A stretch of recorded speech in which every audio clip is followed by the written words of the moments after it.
Most of my videos over the next couple of weeks will be on the shorter side. I'm hoping that by doing so, it will help me get on a more consistent upload schedule with this channel, and then once or twice a month I can add in a much longer video. I do have a couple of longer videos in the works that should be finished by the end of the month that will include part 4 of the beast with 7 heads and 10 horns, which I previously had put aside for a few weeks just to clear my head a bit. Hopefully that makes sense. Anyway, back to this video. In case you needed a reminder of how absolutely crazy Trump's first term was, there's a fascinating article today on NewYorker.com which details Trump's war with his generals. I'll put a link down in the description field in case you'd like to read it. Be forewarned that there is a fair amount of profanity in the article, with most of it coming from Trump himself. Several anecdotes in the story are quite interesting, including Trump's remark that he didn't want wounded warriors to participate in any potential military parade because, as Trump said, this doesn't look good for me. But the quote that might be talked about the most is this stunning exchange between Trump and General John Kelly, Trump's chief of staff.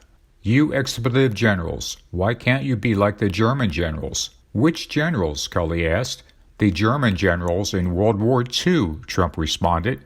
"You do know they tried to kill Hitler 3 times and almost pulled it off?" Kelly asked. But of course Trump did not know that. No, they were totally loyal to him, the president replied. In his version of history, the generals of the Third Reich had been completely subservient to Hitler. This was the model he wanted for his military. Kelly told Trump that there were no such American generals, but the president was determined to test the proposition.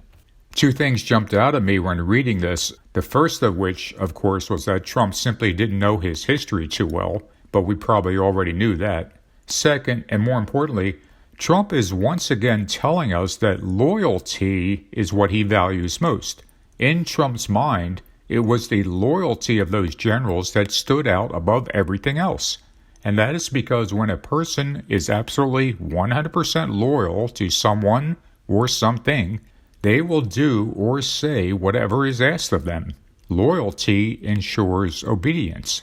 Shockingly, Trump's mistaken impression that Hitler's generals were loyal to Hitler somehow made a stronger impression in Trump's mind than did the atrocities that Nazi Germany committed during World War II, or even how evil Hitler himself was. The reason that matters so much is that whenever Trump returns to power, however that eventually happens, he won't be surrounded this time by anyone looking to protect the country from his worst instincts. Instead, in his next term, Trump will be surrounded by those who, above all else, will be loyal to him and will acquiesce to whatever he wants. And if his first term is any indication, what Trump really wants is to be king of America. There was a reason that Trump complimented the strongmen and dictators of other nations during his first term and remarked at how loyal their generals were to them. It's because that's exactly the kind of power he wants to wield. Most of us remember the story of how Trump's first wife, the late Ivana Trump, had said in a 1990 Vanity Fair article that her husband had actually kept a book of Hitler's speeches near his bed. The book was My New Order, which detailed Hitler's speeches from his earliest days up until about September of 1939. The title of Hitler's book certainly stood out, as I can certainly see a younger Donald Trump reading the book and imagining his own New World Order. And that's exactly what Trump is working at right now. He has already destroyed the GOP and remade it in his own image, with himself as the great MAGA king. Next on his list is to also remake America in his own image, with those loyal to him in all facets of government. Eventually, this will also happen on a worldwide scale. The Bible tells us that the Antichrist will have power to rule all nations and tribes and tongues, and that he will be worshipped out of fear, because who can fight against the beast?